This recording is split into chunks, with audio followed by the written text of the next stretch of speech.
Bonjour à tous, merci d'être présents à ce deuxième webinaire organisé par La Fabrique Humaine et Acceleration Lab. Le thème du jour, c'est l'agilité systémique, l'agilité des organisations, avec l'idée derrière, c'est comment adapter votre organisation aux défis de l'ère postmoderne.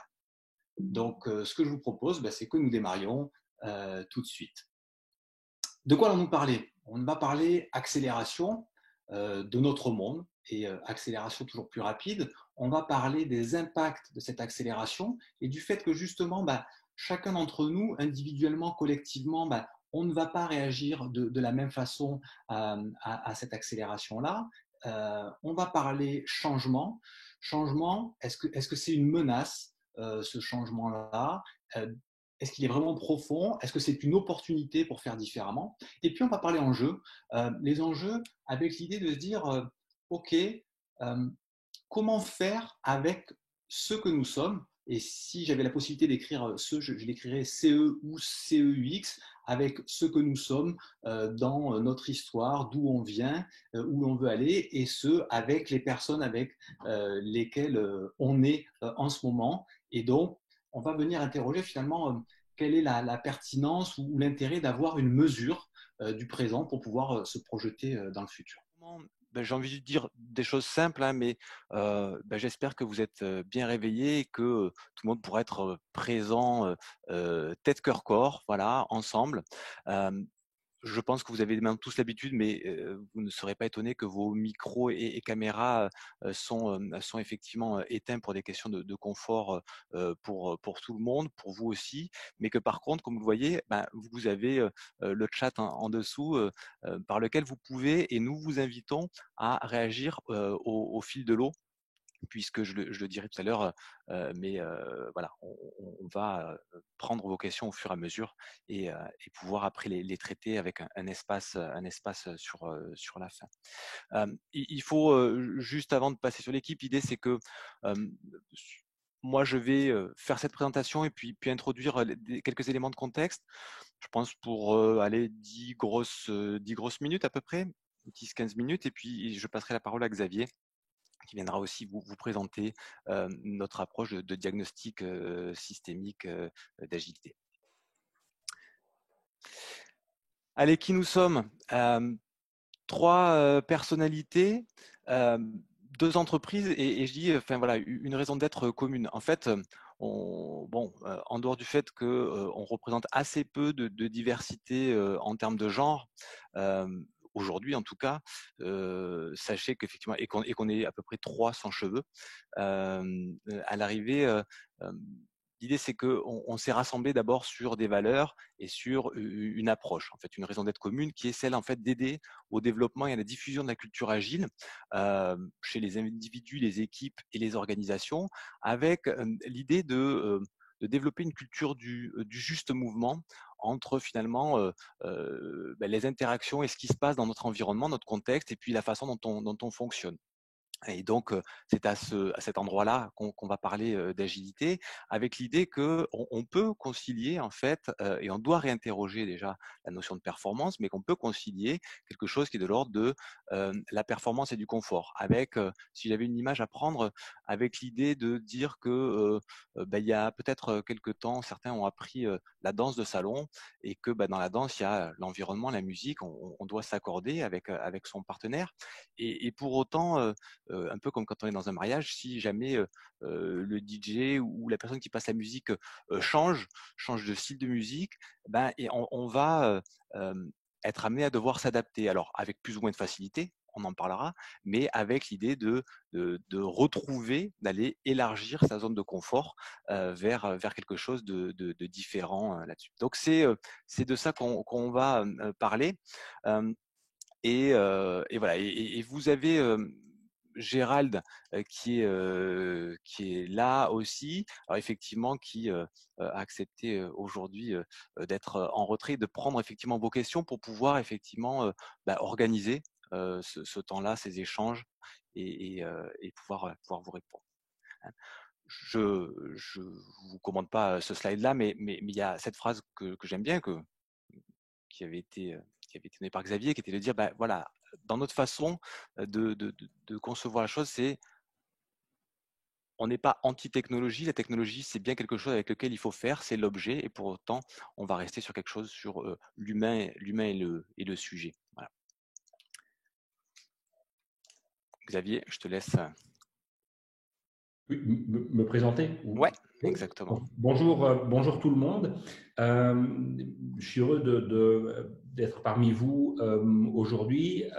Donc, je dirige l'organisation Acceleration Lab, basée à Lugano en Suisse, mais je travaille en fait globalement en Europe, en Italie, en Suisse, en Allemagne, Luxembourg, Belgique, où j'essaie d'apporter finalement des méthodes, des outils, comme l'outil en fait du diagnostic de la réalité systémique pour aider les organisations à évoluer, à s'adapter à l'ère postmoderne. Dans ce contexte, j'ai aussi un cours à l'université professionnelle de Lugano, la SUPSI, où aux étudiants de master, j'enseigne effectivement comment adapter l'organisation à l'ère postmoderne d'un point de vue organisationnel et puis d'un point de vue comportement humain en développant en fait les clés de l'intelligence collective. Voilà. Ok, merci, merci Xavier. Écoute, je te propose qu'on bascule. Gérald, tu veux dire quelque chose, un bonjour? Je vous salue tous et toutes et comme l'a dit Mathieu, écoutez, on est très heureux de vous accueillir pour ce deuxième webinaire. Vous êtes nombreux à participer et écoutez, on va prendre vos questions au fil de l'eau et puis on aura un temps à la fin et je suivrai en fait vos questions pour vous permettre, je dirais, de pouvoir les poser à la fin à nos intervenants. Et petite précision, parce que le temps aussi nous est compté, si certaines questions ne pouvaient pas être posées, on s'engage, nous, à vous répondre par vidéo post-webinaire. Voilà. Bon webinaire à tous. Merci. Merci, Gérald. Donc, comme on le dit dans l'invitation, je vais passer assez vite, hein. L'idée, c'est qu'à l'issue, vous puissiez comprendre comment on est capable de mesurer le niveau de turbulence dans votre environnement grâce à cet outil. Comment, en fait, vous allez aussi pouvoir prendre différemment contact avec le degré de résilience et d'agilité de votre organisation actuellement, de vos modes de fonctionnement.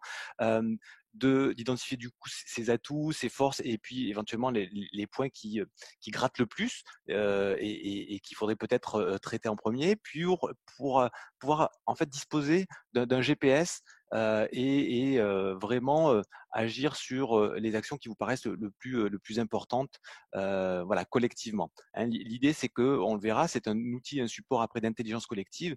Dans les choses qui nous rassemblent avec Xavier, c'est voilà, pas de dogme, c'est-à-dire que il ne va pas y avoir un plan en 6 points ou en 10 points pour arriver au nirvana. Voilà, on n'est pas tenant du grand soir et de renverser la table, mais comme je le disais, c'est voilà, faire avec son histoire, partir de là où on est et dessiner son futur souhaitable.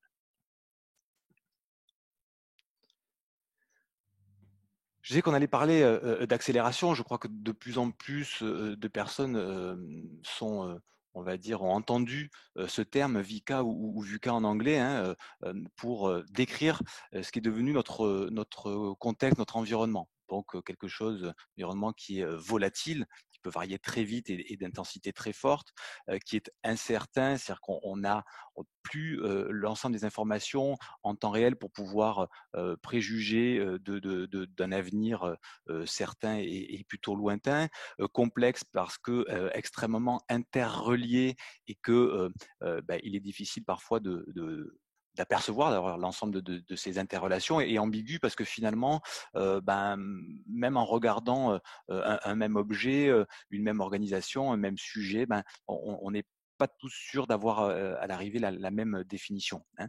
J'ai mis ce militaire dans une tempête du désert juste pour aucune allusion guerrière. On est plutôt assez lointain de cet univers tous, mais bon, c'est un acronyme qui a été créé par les forces spéciales américaines au niveau pendant la première guerre du Golfe, et tout ça pour dire que c'était aussi pour eux une façon de qualifier cet environnement-là qui était extrêmement changeant et pour eux et qu'ils avaient du mal à appréhender, avec l'idée en plus que, comme dans ce type d'opération, comme dans une entreprise, on prévoit un plan et en même temps, cet acronyme-là nous invite à dire que dès que on se met en route, finalement, ce plan peut être mis à la poubelle ou en tout cas peut nécessiter un certain nombre de changements et de profonds changements.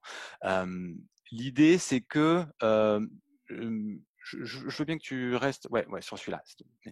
L'idée, c'est que ça met en exergue le fait que les anciens modèles correspondent à des périodes, à des ères, à des époques, et que ils sont particulièrement inadaptés, ou en tout cas deviennent de plus en plus inadaptés. Donc on est sur des conséquences avec des formes de chaos, des traumas qui émergent, alors pour le monde de l'entreprise, les burn-out, et entre des organisations avant là-dessus.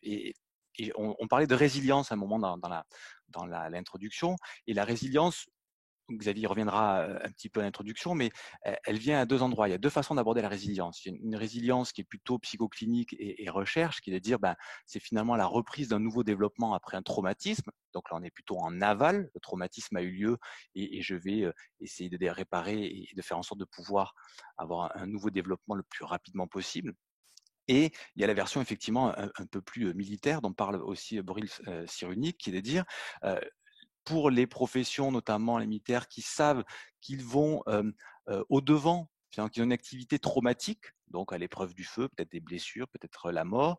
L'idée est de renforcer les facteurs de protection avant le traumatisme, puisqu'on est à peu près sûr qu'il va advenir, pour diminuer la vulnérabilité de l'organisation et des hommes. Et donc, on va se situer, nous, de temps en temps, effectivement, entre les deux. Et vous verrez que le diag peut permettre aussi d'intervenir en aval. Et même si, bien entendu, vous ne serez pas étonné, le fait que nous, on a plutôt, malheureusement, jamais une approche militaire dans ce que je viens de décrire, dans le sens où on pense qu'il est plus important d'intervenir en amont, voilà, et de ne pas arriver après le traumatisme.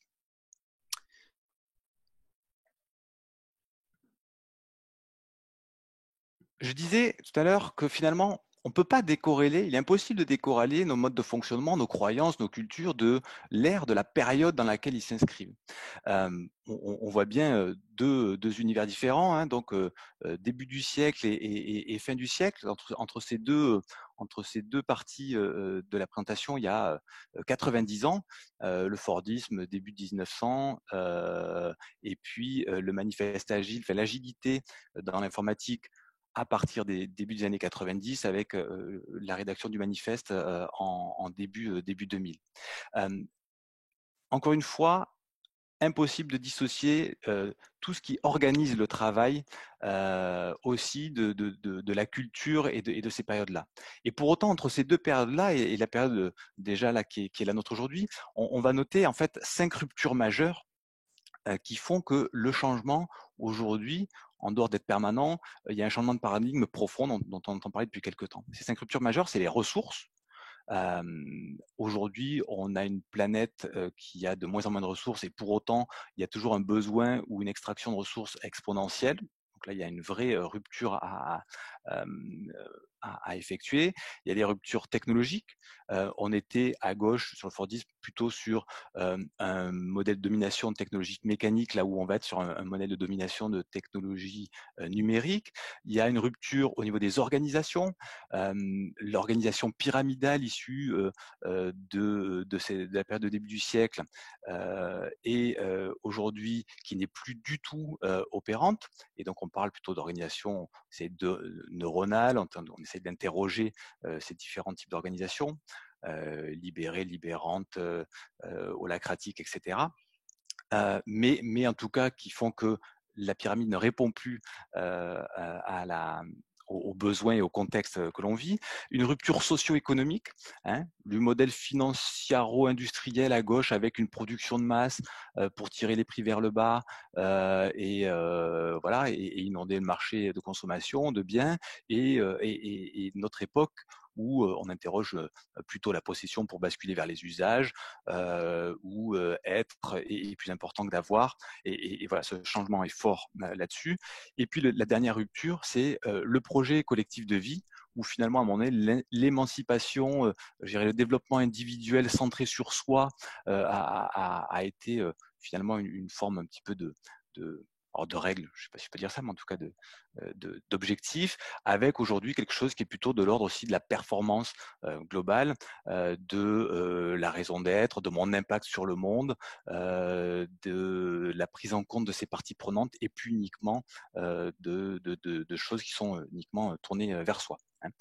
Voilà, on est aussi, par exemple, connecté à la chaire de Grenoble, paix économique, mindfulness et bien-être au travail. Voilà, comment revoir aussi, comment réinventer le business et la façon d'avoir une performance soutenable. Hein, donc, on est bien sur ces 5 ruptures-là qui font que aujourd'hui, ce changement a une autre résonance.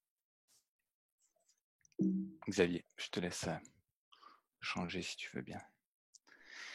Et en même temps, on se dit, voilà, moi j'adore ce dessin parce que il me fait toujours rire, c'est voilà, qui veut changer? Nous, on est un pays en plus un peu de râleurs, de revendicateurs, donc qui veut changer? Tout le monde veut changer.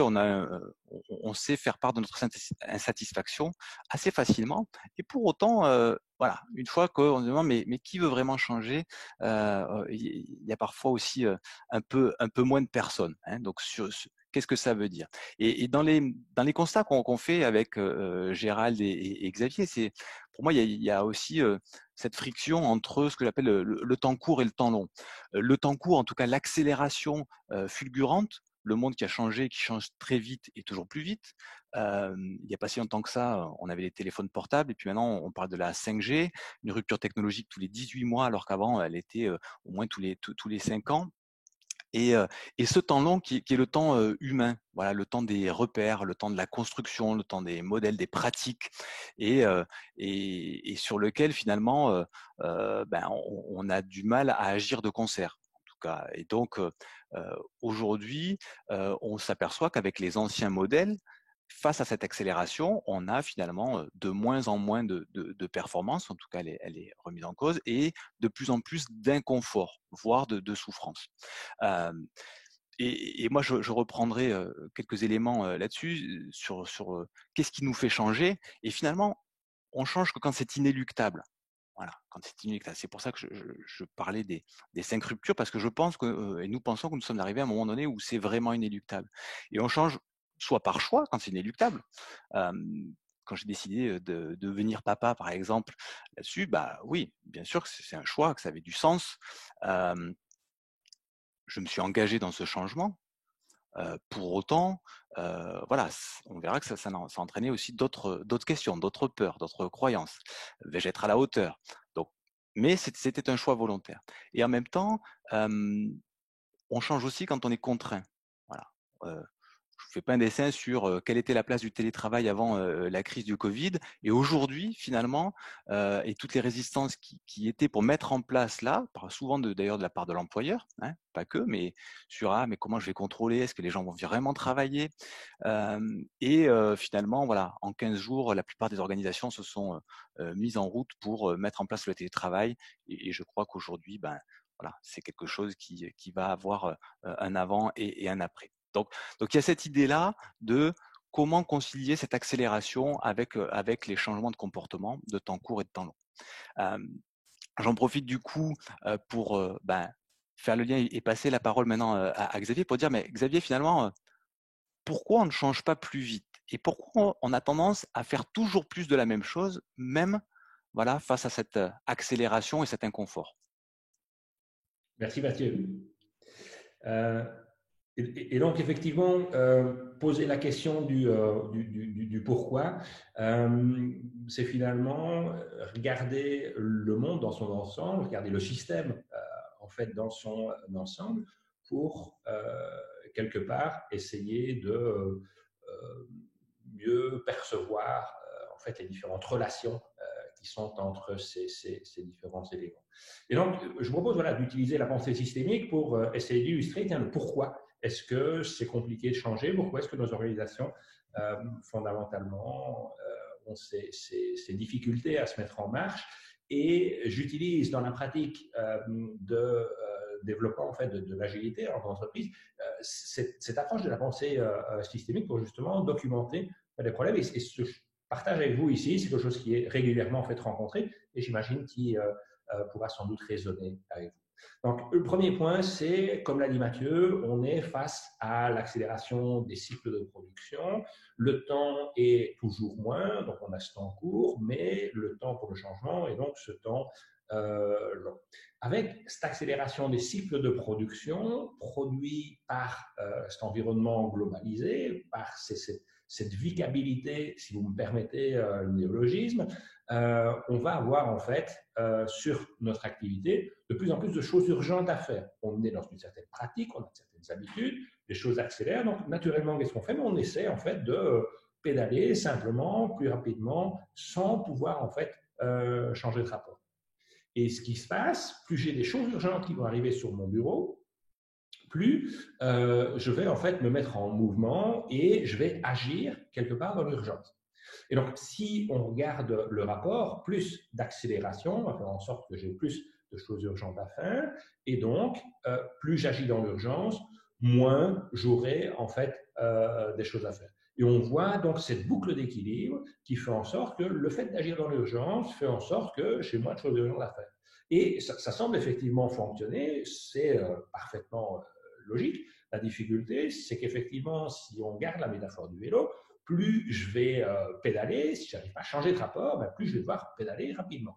Et on va se trouver devant une barrière en fait physiologique. Hein. Si vous faites du vélo, on peut arriver à pédaler à 120 tours par minute, c'est très rapide, 130 c'est compliqué, 140 c'est 150, généralement on n'y arrive pas, ou en tous les cas pour un temps qui est extrêmement bref. Et donc, c'est le challenge qu'on a devant nous, c'est de dire jusqu'où on peut aller, quels sont les impacts sur la physiologie du corps, et l'analogie, et je pense, serait pertinente au travail. Si on parle de burn-out, par exemple, on n'est pas tous égaux devant cette capacité à pédaler en fait rapidement, à agir dans l'urgence. Donc, on peut se dire, tiens, et si on avait une autre boucle? Et si on se transformait, si on changeait la façon de faire, si on changeait nos habitudes, si on faisait évoluer notre culture pour s'adapter justement à la rupture dont parlait Mathieu avant, dans le cadre en fait de la transformation agile, c'est-à-dire revoir en fait nos modes de pratique, de fonctionnement, d'échange, de collaboration, etc. Donc avec ce mode, on va, plus j'ai des choses urgentes, plus je peux me transformer de façon agile. On a un lien similaire, et si on se transforme de façon agile, eh bien, ça permettra d'avoir moins de choses urgentes à faire. C'est l'hypothèse qui est posée. On a ici une nouvelle boucle d'équilibre qui est un tout petit peu différente en fait de la première. C'est qu'on a besoin en fait d'un temps physiologique, le temps long, dont parlait Mathieu, qui génère en fait ce délai. Et donc on est devant ce problème de dire soit je peux essayer de résoudre directement en faisant les choses plus rapidement, ou essayer de me transformer, mais avec un délai, je dois avoir moins de choses à faire. Le problème, c'est également que si j'agis dans l'urgence, je vais utiliser des pratiques que je connais déjà, qui ne sont peut-être pas efficaces, mais je sais que je sais les faire. Donc, je vais en fait me renforcer personnellement dans l'idée que je suis effectivement capable de résoudre le problème. Alors que si je dois me transformer, je ne sais pas comment me transformer, je ne sais pas comment changer en fait ma façon de faire, et ce qui peut quelque part être problématique. Et on a ici quelque chose qu'on rencontre fréquemment, c'est dans l'évolution du management. Donc, on sait que le management agile est un management qui va aller vers davantage de délégation. Eh bien, le manager qui doit apprendre à déléguer, l'employé qui doit apprendre à recevoir et prendre en charge, en fait, ce qu'il reçoit, ça va demander du travail de part et d'autre. Et ça ne va pas être immédiat. Donc, on est ici effectivement dans la difficulté qui fait en sorte que le manager va peut-être continuer à prendre sur lui, être dans une logique en fait de contrôle et d'ordre, plutôt que d'être dans une logique en fait de délégation. Et donc, si on regarde en fait cet équilibre, on a des mécanismes en fait pervers, des mécanismes d'addiction. Hein, si on parle en fait de l'archétype de la pensée systémique pour ceux qui connaissent ce qui est derrière, on est ici devant déplacer le problème ou qui peut, de façon avec le temps, devenir en fait une addiction. Et donc, dans le phénomène addictif, qu'est-ce qui va se passer? Ben, j'agis dans l'urgence, je vais en fait créer la figure du héros. On est avec des Bruce Willis dans la tour infernale. Donc, agir dans l'urgence, ça n'est pas agir en groupe, c'est agir seul, c'est résoudre rapidement le problème pour faire en sorte que le problème disparaisse. Donc, ce qui va se passer, c'est qu'on va créer cette culture, cette dépendance par rapport aux héros. Et plus j'ai des héros dans l'organisation, plus je dépends en fait d'eux, bien moins je vais vouloir en fait me transformer agilement, puisque j'ai une solution, j'ai ces héros. Et également, occuper cette position de héros dans l'organisation, ça va être un frein à la transformation agile. Si on souhaite changer les façons de faire, c'est un peu remettre en question quelque part le rôle du héros. Et on a ici une boucle de renforcement qui va faire en sorte que plus j'agis dans l'urgence, ben moins je vais vouloir en fait me transformer de façon agile. Et c'est pas tout. Si on regarde en fait les autres conséquences, on a façon d'agir dans l'urgence qui va me donner une impression en fait de résilience. L'impression de résilience, c'est de dire ok, finalement, j'arrive effectivement à gérer les choses, et plus je vais avoir cette impression de résilience, moins je dis moi je dois me transformer. Et donc si je prends en fait la dernière analyse de l'agilité systémique qui est faite par une grosse boîte pharmaceutique européenne, pour son siège italien, à la présentation en fait, du diagnostic, l'administrateur délégué est assez surpris parce qu'il était persuadé en fait, d'être agile. Et on était dans cette logique effectivement de j'ai l'impression de résilience parce qu'on est capable effectivement de nous adapter. Mais le mode d'adaptation, c'est simplement, en reprenant en fait la métaphore du vélo, c'est de tourner plus vite les jambes, toujours plus vite les jambes, en sachant qu'il y a une limite physiologique et on ne peut pas pédaler à 140 tours par minute pendant toute l'année. Donc voilà, la pensée systémique pour quelque part introduire un tout petit peu ce phénomène de pourquoi est-il difficile de changer, quels sont les éléments, et il y a fort à parier que dans vos organisations, peut-être vous pouvez définir, trouver d'autres éléments pernicieux qui se glissent en fait dans le système et qui sont en fait des corollaires à l'agir dans l'urgence. Voilà donc dernière boucle de renforcement. Et donc, comment faire pour justement agir sur cette organisation quand on parle en fait de transformation agile? Comment faire, que faire, regardez, on parle essentiellement en fait de la culture de l'organisation, et l'idée est de regarder ces différents domaines. Domaine du sens partagé, est-ce que tous les nez sont tournés dans la même direction, mais comment est-ce que l'organisation fait en sorte que les activités sont faites, les pratiques de management? Comment est-ce que l'organisation fonctionne? Quelle est sa structure? Quels sont ses process, etc. Comment est-ce que l'information est utilisée? Comment est-ce qu'elle circule dans l'organisation? Est-ce que l'information, c'est plus un instrument de pouvoir qu'un instrument de mise en responsabilité? Quels sont les comportements qu'on va observer dans la culture? Est-ce que ce sont des comportements qui sont davantage en fait, liés à des intérêts personnels ou des intérêts qui s'adaptent fondamentalement au système? Dernier élément, est-ce qu'il y a dans l'organisation des méthodes qui visent en fait à améliorer l'outil de production, améliorer les méthodes de collaboration? Et donc, avec cette approche qui sont en fait les fondements de l'agilité systémique, on peut également se positionner en disant tous ces fondements sont des composants qu'on va retrouver dans toutes les organisations. Et de façon polaire, on pourrait dire que ces composants peuvent être quelque part activés en fonction de deux paradigmes, en fonction en fait de deux époques, en fonction de l'ère moderne, l'image que nous a montré Mathieu tout à l'heure avec cette chaîne de montage, et d'autre part l'ère agile.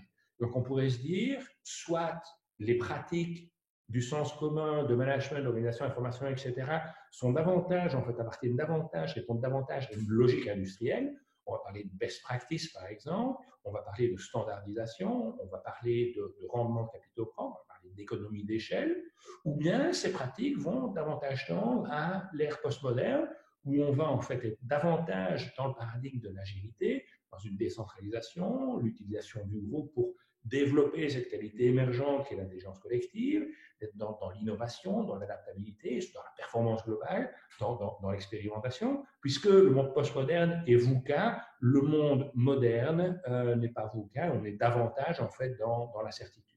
Et donc, si on regarde les différentes pratiques, elles peuvent être soit tournées à appartenir à l'ère moderne, soit appartenir à l'ère postmoderne, ou être entre les deux. Et donc, ce qu'on voit ici, c'est tiens, le point A, où est-ce qu'on est et où est-ce qu'il serait opportun d'être. Et ce qui est assez intéressant ici, c'est de voir avec le diagnostic, de se dire, de définir entre ces deux aires, exactement où nous nous trouvons et en termes d'opportunités, de voir finalement qu'est-ce qui est juste de faire.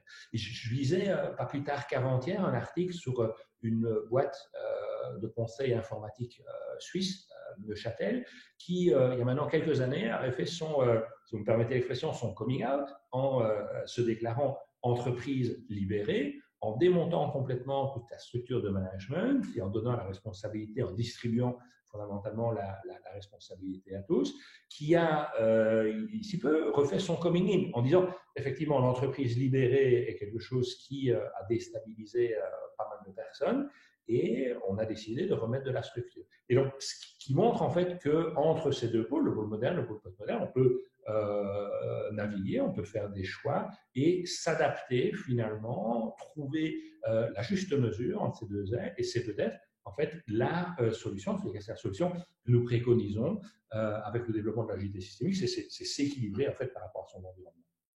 Et donc, si nous retournons en fait dans ces concepts entre d'une part la logique moderne ou la logique en fait de l'ère industrielle et la logique de l'ère postmoderne ou l'ère agile, nous pourrions en fait regarder en termes de sens commun, c'est de dire, tiens, dans l'ère moderne, on est davantage dans la création de valeur pour les actionnaires. Dans l'ère postmoderne, on va davantage rechercher cette performance globale. Mathieu a parlé tout à l'heure de finitude. On ne peut plus en fait être dans une logique de croissance en fait perpétuelle, mais davantage dans une recherche de satisfaction globale pour toutes les parties prenantes, les employés, les clients, les actionnaires, bien entendu, qui font partie de cette équation de la performance globale. En termes de management, l'organisation moderne va davantage utiliser en fait des méthodes top-down, alors que dans l'organisation agile, on va être davantage dans une méthode, dans un modèle en fait de délégation. Si nous regardons l'organisation industrielle, l'organisation moderne est davantage dans une logique en fait de bureaucratie, alors que l'organisation agile sera davantage à définir en fait des pratiques émergentes, des formes émergentes qui vont permettre d'affronter l'environnement qui est complexe. Alors ici, la parole bureaucratie, le mot bureaucratie, on a longuement discuté avec Gérald et Mathieu, n'a pas en fait de connotation péjorative. On entend bureaucratie par organisation du travail en termes de structure, en termes de process, en termes de pratique fondamentalement qui est normée. Et voilà. Et donc dans une organisation bureaucratique, on va avoir des procédures finalement pour toutes les actions. Ce qui fait en sorte qu'on a des parcours qui sont standardisés pour faire en sorte que les choses arrivent. Ce qui n'est pas négatif en soi. Je me souviens quand j'ai, dans l'expérience passée, travaillé en fait, quelques années dans le monde bancaire, surprise était de voir qu'il y avait une procédure sur comment écrire des procédures. Et voilà, on est là dans quelque part l'apologie de la bureaucratie. Alors que l'organisation émergente, c'est trouver la forme organisative qui va permettre d'adresser, en fait, d'expérimenter éventuellement pour faire face à une situation complexe. Dans la circulation de l'information, le monde moderne va être davantage en fait dans une gestion centralisée et contrôlée d'informations, alors que le monde agile va être davantage dans une logique de distribution. VUCA, volatile, incertain, complexe, ambigu, on est dans un monde incertain. Comment gérer l'information dans un monde incertain? Et ce que nous rencontrons en fait fréquemment, c'est une incapacité à s'adapter au monde VUCA dans la communication. Donc, on a cette habitude de communiquer dans le certain. Comment communiquer dans l'incertain? Et peut-être les médecins, les chirurgiens ont commencé à comprendre en fait, cette communication. Vous discutez avec un chirurgien d'une opération, il va vous dire, mais dans 50% des cas, l'intervention va être résolutive. Dans 25% des cas, bon, ça tue coup, et il est possible que dans 25%, la condition en fait empire après l'intervention. Donc ça, c'est ce qu'on va entendre d'un chirurgien. Maintenant, je n'ai jamais entendu dans une organisation un chef de projet qui parlait de son projet en ce sens. Et donc, nous savons en fait, et si on écoute John Cotton, 70% des projets et des transformations en fait finissent mal. Et bien voilà, c'est parce qu'on essaie en fait de gérer avec une communication certaine des choses qui sont incertaines. Et dans cette gestion de l'information, se doter des bons outils, des méthodes et apprendre à communiquer dans l'incertain est quelque chose qui va être fondamental pour aider fondamentalement l'organisation à évoluer. Dans les comportements agiles, on va parler dans la logique industrielle du centrage sur soi, du centrage sur l'équipe, qui va quelque part créer cette organisation et ces comportements en silo. Donc, je ne vise pas en fait le bien-être et l'équilibre du système, je vise davantage en fait mon bien-être, le bien-être de mon équipe pour faire en sorte. L'important, c'est qu'on ne soit pas montré du doigt, c'est qu'on fonctionne bien parce que l'organisation industrielle, une organisation qui est découpée et dont les interfaces sont parfaitement réglées. Donc, c'est OK d'être centré sur moi.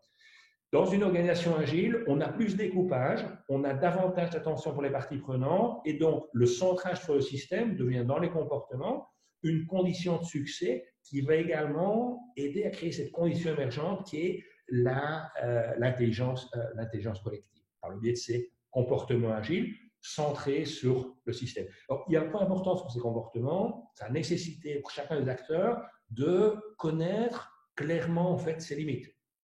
Et la connaissance en fait des limites permet le comportement agile. Quand je connais mes limites, je peux prendre mes responsabilités pour moi-même, définir en fait mon cercle de compétences. Mes collègues font la même chose et si chacun crée son cercle en le partageant avec l'autre, on va créer une intersection et c'est à cette intersection que va se créer en fait l'intelligence collective. Et donc, dans les groupes que nous accompagnons, le travail en fait sur les limites est un travail important pour permettre à chacun de prendre la responsabilité pour lui-même. Chose qui était compliquée dans l'environnement moderne, dans l'environnement industriel, et qui devient fondamentale finalement pour avoir succès dans l'environnement post-moderne. Dernièrement, méthode agile, dans le monde moderne, on était avec des pratiques qui visaient l'efficience. On doit augmenter les marges, on doit diminuer les coûts de production, éventuellement augmenter la qualité, et donc on était sur ce paradigme. Dans l'organisation agile, on va être davantage à utiliser des méthodes qui font en sorte que l'organisation apprend. Le monde est en mouvement, le monde est en perpétuel changement, et donc une raison en fait pour rester finalement dans la course, c'est cette adaptation continue, l'adaptation naît en fait de cette capacité organisative à apprendre. Si on regarde Bruce Willis dans La Tour Infernale, cette dépendance au héros présentée dans le diagramme de l'analyse systémique, on va être là dans une organisation qui n'apprend pas. Si vous êtes, et si vous reconnaissez dans cette organisation d'héros, eh bien généralement dans ces organisations-là, régulièrement, tous les mois, on voit les mêmes erreurs. On fait des analyses post-mortem, etc. Et l'organisation est incapable d'apprendre, incapable d'ancrer en fait ces nouveaux comportements. Et d'où l'intérêt en fait du travail en groupe, fondamentalement pour créer ces systèmes. Alors, on a vu entre moderne et post-moderne où doit-on aller.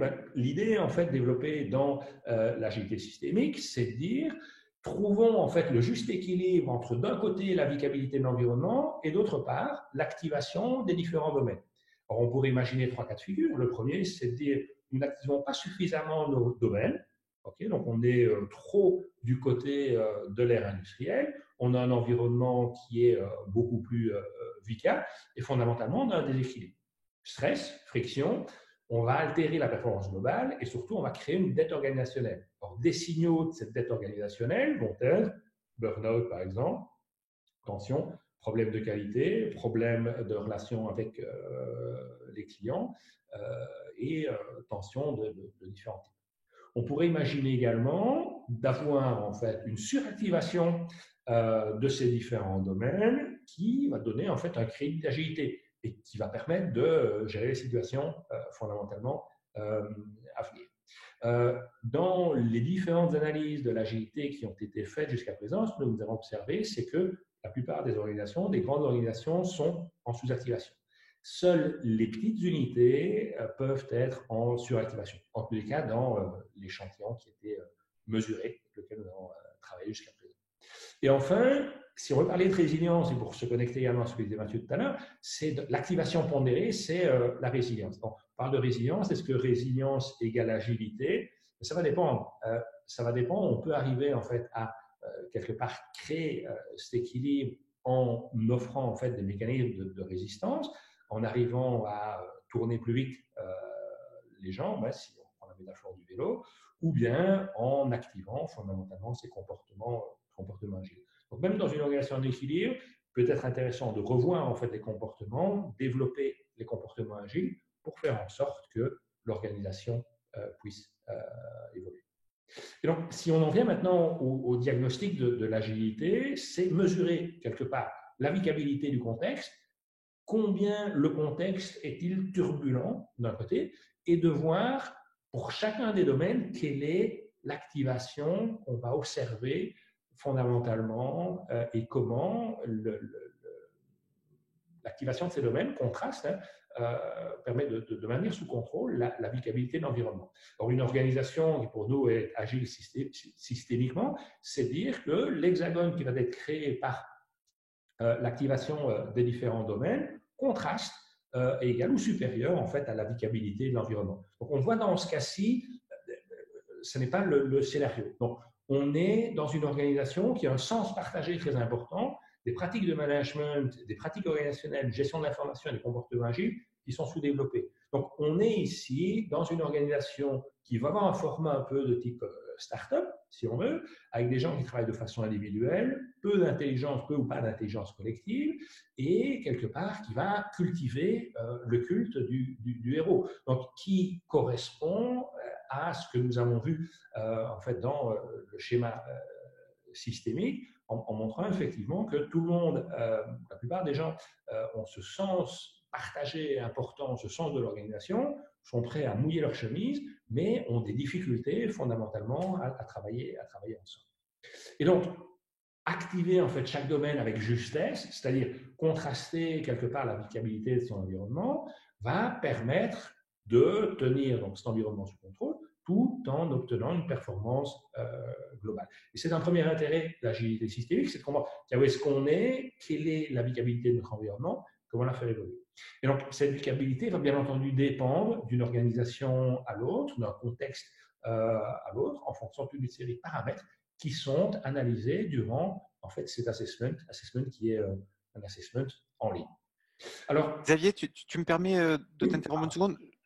On va traiter plutôt les questions sur la fin, et en même temps, il y avait effectivement une question très simple, très en lien avec ce que tu venais de dire. Comment le diagnostic permet de mesurer cette vicabilité? Parce que tu parles d'assessment, est-ce que tu peux dire 2 mots sur cet élément-là qui est important? Tout à fait. Donc, quand on parle d'assessment, on a un assessment en ligne avec environ 70 questions qui peuvent éventuellement être améliorées, personnalisées en fonction du contexte particulier. Et par le biais en fait de 10 questions, on va justement étalonner, mesurer en fait cette vicabilité en observant la fréquence en fait des changements, des irritants à l'intérieur de l'organisation. Donc, il y a une série d'irritants qui sont standards, comme est-ce que dans l'organisation il y a de la politique, combien de fois, quelle est la fréquence des changements dans l'organisation, la fréquence des changements de rôle, la fréquence des changements de process, etc. Et puis, il y a également une partie où chacun peut, par rapport en fait à son expérience, préciser en fait les irritants spécifiques de son activité. Et donc, par le biais de ces 10 questions, on va arriver à jauger quelque part pour l'organisation mesurée cette vicabilité. Alors, 10 paramètres semblent être peu. Ce qui était fait en fait par le passé pour valider cette approche, c'est utiliser des grilles qui sont beaucoup plus précises, qui mesurent en fait la volatilité, l'incertitude, la complexité et l'ambiguïté de toutes les variables du système et des contraintes imposées par les acteurs, qui est un travail de laboratoire quasi. Et ce qu'on a remarqué, c'est que les résultats portés par cette approche complexe correspondent et sont extrêmement corrélés. On est à du 0,8, 0,9 avec en fait simplement ces liaisons. Et donc, d'où l'intérêt de simplifier cette approche en sachant qu'elle est quelque part fiable et qu'elle a été fiabilisée et validée par cette approche. Voilà. J'espère avoir répondu la question. Et donc, une autre vue qui est restituée par le biais du diagnostic, c'est la vue, en fait, d'où l'organisation se situe dans ce cadran d'agilité. Et ce qu'on voit ici, on a 4 cadrans, c'est 4 archétypes organisationnels, fondamentalement, qui sont définis en fonction de la capacité de l'organisation à utiliser l'intelligence collective et à s'adapter. Adaptabilité signifie créativité, flexibilité, où les personnes sont créatives, sont flexibles et peuvent effectivement en fait transmettre la puissance en fait de leurs idées à l'organisation et faire en sorte que les choses apparaissent. Et donc, dans cette organisation, dans ce cadran, voilà, on va pouvoir, avec le diag, définir l'organisation où se situe-t-elle. Et dans l'exemple qu'on montre ici, c'est l'organisation est agile, elle est dans le coin inférieur gauche du cadran agile, proche du dirigé contrôle. Par contre, elle est composée de 4 unités et ces unités se trouvent dans des cadrans différents. Donc, c'est un premier constat intéressant qui est certainement déjà perçu et su au sein de l'organisation, c'est de se dire quand l'unité C discute avec l'unité B, eh bien, ils peuvent éventuellement ne pas être d'accord. Ils travaillent en fait sur des paradigmes qui sont relativement distants. Donc, l'idée de cette approche, c'est de pouvoir réconcilier en fait les points de vue, donner des éléments à chaque unité pour pouvoir évoluer. Ça peut être intéressant aussi d'utiliser, dans ces cas-ci, par exemple, l'unité C comme unité modèle. Qu'est-ce que l'unité C fait alors que l'unité B ne fait pas? Quelles sont les différences? Qu'est-ce que l'unité B pourrait faire de plus pour ressembler quelque part, s'approcher de la réalité de l'unité C? Maintenant, ce qui est intéressant également avec ce modèle, c'est un point GPS, hein, dont parlait également Mathieu tout à l'heure, c'est de dire, tiens, d'où vient-on et où souhaite-t-on aller et où est-on aujourd'hui? Et fondamentalement, ça va être de créer quelque part une histoire qui va permettre à l'organisation de se reconnaître en fait, pour faire évoluer en fait, la culture. Et l'histoire est fondamentale. En l'absence en fait, d'une histoire auquel l'ensemble des parties prenantes peut croire, c'est effectivement compliqué de se mettre en mouvement et les mouvements stratégiques qui peuvent être mis en place peuvent et vont sans doute être dévorés par la culture. Vous savez, ce qu'on dit en fait en anglais, c'est que la culture mange la stratégie au petit déjeuner. Okay? Donc voilà, avec la création d'une histoire, c'est un point supplémentaire pour aider l'organisation à se mettre en chemin. Un autre point également qui est intéressant, qui est observable dans toutes les organisations qui vont être relativement proches de la croisée des chemins, proches du centre du cadran, c'est dire dans ces organisations, ben, on n'a pas en fait une identité propre. Donc, on va avoir par moment des comportements start-up, par moment des comportements top-down, par moment des comportements managés contrôle, par moment des comportements agiles. Et pour toutes les parties prenantes, ça va être compliqué de se dire, mais finalement, est-ce que on est start-up, est-ce qu'on est agile, est-ce qu'on est... Et donc, cette difficulté à développer quelque part une identité propre peut, par le biais de l'histoire dont je vous parlais tout à l'heure, aider à effectivement se dire, OK, on souhaite aller davantage en fait, vers cette culture agile. Et donc, un autre point également pour réconcilier avec ce que nous avons vu tout à l'heure, à chaque archétype va correspondre un type d'activation. Donc, dans le monde top-down, on va généralement voir que les différents domaines tendent en fait davantage vers la logique industrielle et ne contrastent pas fondamentalement les l'applicabilité de l'environnement. Dans un monde managé contrôle, on va avoir des pratiques organisationnelles ou de gestion d'information, des méthodes agiles qui fonctionnent relativement bien. Par contre, le management devant en fait un environnement complexe va avoir des difficultés à fonctionner parce que la structure matricielle n'apporte pas de réponse suffisamment rapide et efficace.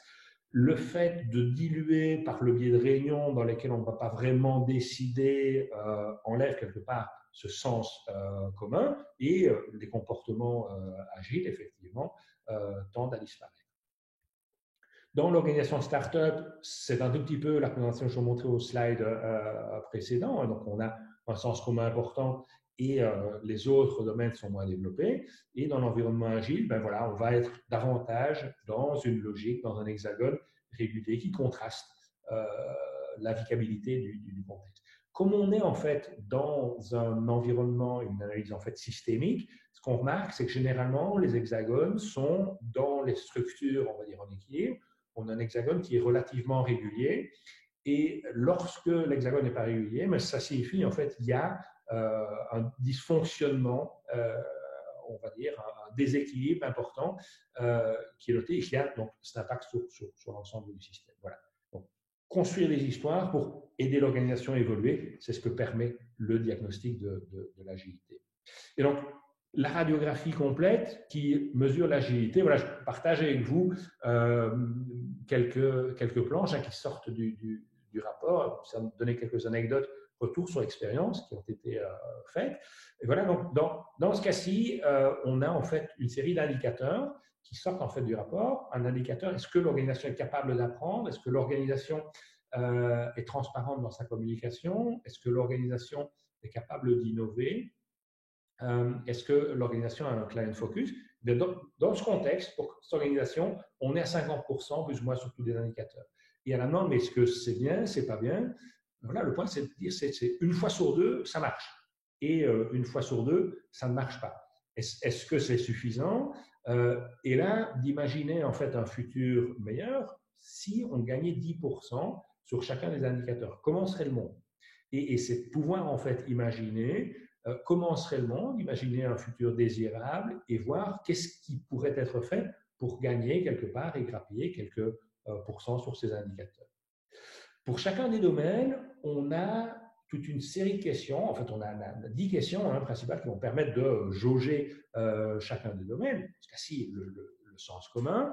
Et donc, on va avoir en fait 10 leviers fondamentalement qui vont permettre de définir et de définir des axes de développement. Alors, ça peut être des axes de développement sur l'ensemble de l'organisation, mais ça peut être également pour chacune des unités. Reprenons l'exemple de l'unité B tout à l'heure dans le cadran de l'agilité. Elle va avoir sans doute des manques dans la création du sens commun particulier qui vont être révélés et elle va pouvoir choisir les vis sur lesquels tourner pour rejoindre en fait les autres dans l'organisation. On a 60 leviers qui sont définis et révélés en fait par le biais du diagnostic. C'est impossible de suivre les 60 leviers. Ce qui apparaît également dans la restitution, c'est de définir en fait la corrélation entre les différents éléments. On est dans un système, travailler sur les éléments corrélés et pertinents, et donc définir sur base de ces résultats spécifiques en fait un manifeste agile pour l'organisation va permettre de se concentrer sur 4, 5, 6 points qui sont pertinents et qui vont permettre en fait d'en influencer 30 ou 40 autres, toujours en restant en fait dans cette logique systémique.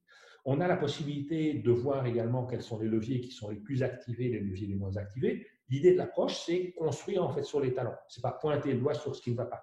On sait que se concentrer, porter l'attention sur quelque chose, fait en sorte que ça grandisse. Je dis, ne pensez pas à un camion rouge. Enfin, là, c'est très compliqué de ne pas voir le camion rouge. Donc, dans cette logique-là, disons, c'est travailler en fait sur ce qui fonctionne bien, comment on peut utiliser ce qui fonctionne bien pour quelque part améliorer les autres pratiques. Je vous parlais tout à l'heure, pour répondre à la question comment est-ce qu'on mesure en fait l'applicabilité de l'environnement, on a 10 questions, la possibilité de préciser en fait des termes, des irritants spécifiques, et ce qui ressort en fait, c'est un nuage de mots. Voilà, c'est la façon de symboliser en fait les irritants spécifiques pour l'organisation avant de faire un carottage dans les différentes réponses qui ont été faites. On a également la possibilité de visualiser en fait les données en les croisant avec des données sociométriques. Et donc dans ce cas-ci, c'est assez intéressant de voir et comparer en fait l'évolution des dimensions qui créent en fait l'agilité systémique au fil du temps, quand les personnes en fonction du temps passé dans l'organisation. Et donc ce qu'on voit, les personnes qui sont là depuis moins d'1 an étaient davantage agiles. Et puis, entre 1 et 7 ans, 15 ans, une espèce de vallée des pleurs. Et seulement après 7-12 ans, on retrouve en fait des comportements un peu plus agiles. Et donc, c'est assez intéressant de partager en fait ça avec la responsable des ressources humaines de cette organisation, parce qu'effectivement, elle s'est dit, mais dans le parcours et le développement en fait, de nos employés, c'est effectivement ce qui se passe avec notre façon de bosser. Et donc voilà, prise de conscience pour dire, on a des talents, des personnes agiles, et ce qu'on fait en fait, c'est quelque part tuer, détruire en fait de l'agilité pour reconstruire plus tard, mais 7 ans plus tard, l'agilité. Voilà, belle prise de conscience par rapport à cette image. la possibilité de comparer l'activation des domaines pour différentes unités, comme c'est fait ici dans ce cas-ci. Et ce qu'on voit, c'est que la navigabilité n'est pas la même pour toutes les unités. Ils travaillent tous pour fournir en fait des services conjoints à leurs clients, mais tous n'ont pas cette même perception. Et donc, il est important de créer l'équilibre et de travailler en fait localement pour nourrir chacun avec ce dont il a besoin. Et dernière planche qui se base encore sur des données sociométriques, c'est donc à la question, mais entre les hommes et les femmes, qui est plus agile? Et bien voilà, on a la réponse ici, en tous les cas, de façon spécifique dans cette organisation. On a une belle différence, quasi 7-8% de différence dans l'activation de l'agilité chez les dames par rapport en fait aux hommes. C'est intéressant, on peut en fait corréler ça aussi à une étude qui a été faite par le MIT, Anita Woley, Thomas Malone sur le développement de l'intelligence collective, où en fait ils ont observé que le nombre de dames à l'intérieur d'un groupe faisait en sorte que l'intelligence collective développée par ce groupe évoluait, plus il y avait de dames à l'intérieur. Ce qui est corrélé également avec cette capacité à comprendre en fait les émotions chez les autres, puisque dans la création de l'intelligence collective, comprendre, lire l'autre, lire les émotions est un élément qui est d'abord. Voilà. Donc, d'autres facteurs peuvent subvenir en fonction, en fait, d'autres analyses peuvent être faites en fonction des données sociométriques qui sont mises à disposition. Peut-être intéressant. Aussi intéressant de faire un parallélisme entre l'engagement en fait, des personnes dans l'organisation et l'agilité. Si je considère toutes les évaluations faites jusqu'à présent, pour lesquelles on a récolté en fait, des données également d'engagement, pour les croiser avec les données de l'agilité, c'est de voir que les personnes qui sont agiles sont des personnes qui sont engagées. Les personnes qui squattent le cadran top-down sont généralement des personnes qui ne sont pas engagées. Alors, de là à dire qu'il faut être engagé pour être agile, voilà, c'est peut-être un peu rapide. On est dans une logique systémique. On a certainement, en fait, une logique circulaire, l'œuf et la poule, de se dire, tiens, il faut créer, en fait, un cercle virtueux entre ces deux pôles pour aider, en fait, ces personnes à évoluer davantage dans le cadre de l'agilité. Xavier, je me permets une question, puisque tu as parlé pas mal aussi de data, en tout cas par rapport au rapport qui ressortait. J'ai une question qui est finalement, mais est-ce que ça reste un outil quand même plutôt pour les grosses organisations où il faut interroger beaucoup de membres? Et finalement, quel est le taux de réponse minimum pour un diag fiable? Et finalement, comment fait-on pour éliminer les biais de réponse qui pourraient être moins refléter la réalité? Ouais, super. Merci. Donc, effectivement, le DIAG est utilisé, l'organisation la plus petite, c'était 6 personnes. Il y a vers le haut, fondamentalement, il n'y a pas de limite.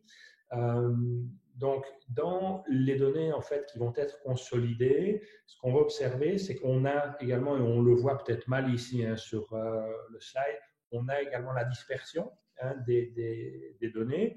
Donc, c'est un premier élément qui va pouvoir en fait illustrer si on a beaucoup de dispersion ou pas. On a également présenté ici des graphiques qui vont montrer en fait la dispersion des points pour éventuellement considérer de façon spécifique et se débarrasser le cas éventuel des outliers. Je ne sais pas comment on dit outlier en français, pardon. Donc, c'est ces données statistiques qui sortent, on va dire, du cadre. Voilà, pour quelque part essayer de donner une photo qui soit la plus similaire. Après, donc, le diagnostic, c'est un premier pas en fait dans la transformation. C'est pas un but en soi.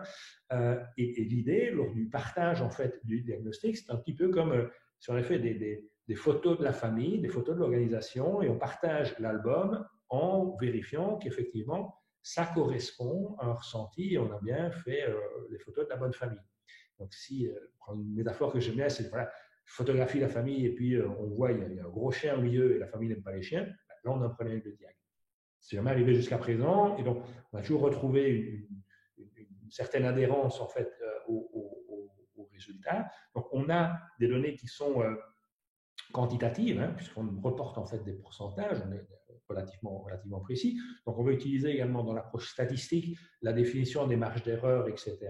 Donc, sur un groupe, on va dire, de 100 personnes, on va appliquer exactement, en termes de définition de l'échantillon, en termes de la marge d'erreur qu'on souhaite avoir, cette approche pour essayer de la limiter. Maintenant, ce qui est recommandable, c'est de faire en sorte que tout le monde dans l'organisation y réponde, parce que c'est le premier pas dans le chemin de la transformation et c'est un premier pas en fait d'implication. Et c'est un premier pas pour faire en sorte que chacun se sente impliqué en fait à l'intérieur de la démarche. Donc, il est possible éventuellement, puisqu'on se base sur des perceptions, hein, les perceptions de chaque individu qui contribue à l'organisation, c'est qu'on ait des perceptions qui soient effectivement biaisées. Et dans l'approche, peu importe, c'est une perception et c'est la perception de la personne et c'est de là en fait qu'il faut partir pour reconstruire, en fait, aider l'organisation à reconstruire une réalité, à construire une histoire qui sera quelque part consistante avec son futur décennal. Ouais.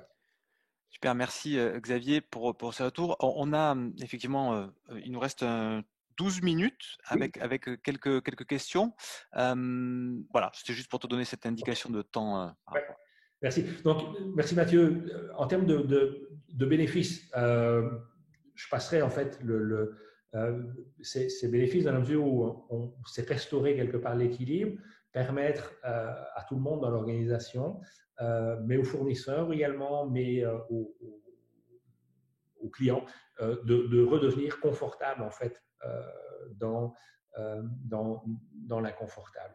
Et un élément en fait clé, et je partageais peut-être cette anecdote, je parlais hier avec une administratrice déléguée d'une organisation italienne qui me disait, ouais, maintenant on est phase 2, sortie du Covid, j'ai dû faire je ne sais pas combien d'offres, et toutes pour à livrer dans peu de temps, et on travaille pratiquement 24 heures sur 24 à faire des offres parce que tout le monde veut tout et tout de suite.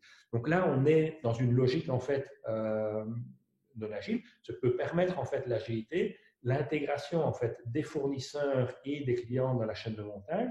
C'est les échanges en fait continus entre les parties prenantes, évite d'avoir en fait ces moments d'urgence où tout le monde veut tout et tout de suite. Et donc, le flow se crée non pas seulement dans l'organisation, mais avec ses fournisseurs également et avec ses clients. C'est une implication qui va se faire tout au long de la chaîne. Il faut 2 bûches pour faire du feu. Et donc, si on le fait de façon autonome, on aura en fait des bénéfices qui seront limités. Alors, en termes de programme, hein, comment on procède, il y a une partie de design, éventuellement personnalisation des questions du diagnostic pour refléter en fait la réalité. On exécute le diagnostic qui est online. Il va généralement durer 2 semaines, 3 semaines éventuellement s'il y a des périodes de congé entre-temps. On consolide les données. On va éventuellement faire un carottage en faisant des interviews spécifiques pour essayer de vérifier, valider les hypothèses qui ont été posées. On reporte lors d'une période de consultation les résultats du rapport. Et puis après, on a un accompagnement pour aider l'organisation en fait à évoluer. 9 mois plus tard, on refait un diagnostic pour mesurer en fait les progrès qui ont été faits, voir la position, l'évolution en fait du point dans les cadrans d'agilité, voir également comment évoluer l'hexagone, et ce pour l'ensemble de l'organisation et pour toutes les unités, voir effectivement comment chacun a progressé. Alors pourquoi 9 mois? Parce que toutes les organisations fonctionnent sur des plans qui sont généralement annuels. On veut quelque part rompre un tout petit peu avec la logique industrielle, et 9 mois, c'est quelque part accélérer quelque part le changement. Je disais tout à l'heure, Mathieu, l'accélération fait en sorte que ça facilite le changement. Voilà. L'idée, c'est de dire on n'a pas un an pour s'améliorer fondamentalement dans notre position. Alors, on a différents domaines dans l'accompagnement, et donc on n'est pas seulement dans du développement personnel, hein, ou que faire pour développer l'intelligence collective. On est également dans un développement organisationnel. Comment faire évoluer la structure pour être quelque part plus proche de nos fournisseurs, plus proche de nos clients, les systèmes d'information. Et là, il y a un cas très intéressant, une analyse faite en Italie. Il est apparu que les échanges d'informations étaient très mauvais. Et donc, il y avait énormément d'échanges d'informations, mais les personnes ne se sentaient pas en fait informées. Et dans les mesures en fait de développement, ce qui est apparu, c'est que certainement tous les mails échangés pouvaient, beaucoup en fait d'entre eux pouvaient être éliminés. Toutes les réunions qui étaient faites pouvaient également, beaucoup de réunions en fait, pris le pari de réduire les réunions de 50%, pouvaient être éliminées en utilisant en fait des plateformes comme Slack ou MST, moi je ne vais pas faire de publicité ici, pour faire en sorte que on concentre l'information à un point donné, plutôt que d'avoir cette information. Le problème de la validité de l'information qu'on a dans un mail, elle est valide jusque quand? Il n'y a pas de date de péremption. J'attends qu'un nouveau mail arrive. Est-ce que j'ai reçu tous les mails? Est-ce que je sais où? À partir du moment où on va concentrer en fait ces informations qui sont utiles aux opérations, ça permettra la logistique, faire en sorte que les gens soient assis à un côté des autres. Les process également, ressources humaines. Si on adhère en fait à une performance globale, si on intègre dans l'organisation agile des évaluations circulaires, donc ce sont les collègues qui s'évaluent en fait entre eux, qui font partie des pratiques agiles par exemple. Voilà, il faut que les process d'organisation, bien entendu, fonctionnent. Et donc, pour terminer rapidement, c'était compliqué de ne pas parler de Covid. Et ce qu'on pourrait dire, on a deux opportunités, c'est de sortir en fait par le bas, de se dire j'agis dans l'urgence, j'ai un manquement dans ma facturation sur le début de l'année, je dois absolument récupérer le truc, et donc je vais essayer de faire plus vite, mais donc essayer de tourner plus rapidement les jambes, donc, ce qui signifie qu'on va augmenter la pression sur l'organisation, ou se dire qu'a-t-on appris, sorti par le haut, et utiliser en fait davantage des talents d'organisation pour développer l'agilité. Qu'est-ce qu'on a observé comme nouveaux comportements dans cette période? Comment est-ce qu'on pourrait en fait les mettre en avant, les observer, les remercier en fait les parties prenantes d'avoir adopté ces comportements, supporter les unités qui se sont montrées moins agiles effectivement dans cette période, intégrer les parties prenantes, développer l'intelligence collective et la stabilité, et promouvoir l'autonomie tout en maintenant l'alignement. On a en fait observé un shift quelque part de choses qui étaient sans doute senties au niveau de l'estomac, qui sont maintenant devenues conscientes. C'est-à-dire, mais comment est-ce qu'on peut faire pour effectivement inclure ces éléments qu'on a observés, leur donner la dignité, et une partie du délai qu'on voit en fait dans cette boucle a déjà été résolue. On a accéléré quelque part le changement. Voilà, c'est de dire, mais continuons sur cette sortie. Voilà. Merci Xavier. Il y a beaucoup de questions. Voilà, en 5 minutes, ça va pas être simple, mais on va commencer à jouer. Le mieux, c'est de pas perdre de temps. Il y avait, par le biais de la sortie vers le haut, il y avait des premières questions au début qui avaient été effectivement comment accompagne-t-on ces changements tout en impliquant les collaborateurs. Tu viens de commencer à y répondre. J'ai envie de dire qu'effectivement, comme vous l'avez compris, c'est une photographie et ce n'est pas un oracle, ce n'est pas une boule de cristal. Et ce qui est intéressant, c'est, comme dit Xavier, c'est de pouvoir mettre devant les yeux des gens, encore une fois, les forces, les vulnérabilités, de façon à ce qu'ils puissent, eux, se dire qu'est-ce qui les engage, qu'est-ce qu'ils ont envie de faire bouger. Et puis après, passer sur des processus d'accompagnement qui sont plutôt, je dirais, des processus d'accompagnement de type coaching, c'est-à-dire que, et non du consulting, on n'en arrivons pas avec des réponses, mais ça peut être du coaching d'organisation pour permettre à un codir aussi de revoir un petit peu peut-être sa feuille de route, de comprendre les écarts, comme Xavier le soulignait tout à l'heure sur l'interrogation de ce CEO qui disait non, moi je pense qu'on est agile, et puis en fait ils étaient plutôt résilients et ils arrivaient à courir plus vite en ce moment. La question était de dire combien de temps, mais ça peut être aussi du co-développement managérial, ça va être du coaching d'équipe, ça va être du coaching projet, ça va être des approches d'innovation managériale ou d'innovation de type aussi projet de type design thinking, collaborative. Voilà, l'idée c'est que les gens fassent émerger ce qui a du sens pour eux pour pouvoir accompagner ce changement, comme on le dit nous parfois par des saisons de transformation, plutôt des objectifs courts en mode test and learn et aussi réflexive et apprenante, pour pouvoir après faire de l'amélioration, je dirais, continue. Sur la vicabilité, tu y as répondu. Alors, Bertrand nous disait quels impacts du fonctionnement de l'organisation en fonction de la taille de l'entreprise, sa culture, ancienneté, type d'activité. Ah oui, ben ça, non. Alors, pardon, c'est Gérald qui me reprenait une question de Xavier. Je l'avais, pardon, excusez-moi. Carole qui disait comment impulser ce changement et quelle est la capacité de chaque individu à partager son cercle de compétences et à travailler avec l'autre. Alors, c'est une excellente question. On est sur la base du développement de l'intelligence collective. Donc, à partir du moment où le programme va démarrer, donc on va effectivement faire cette restitution, partager.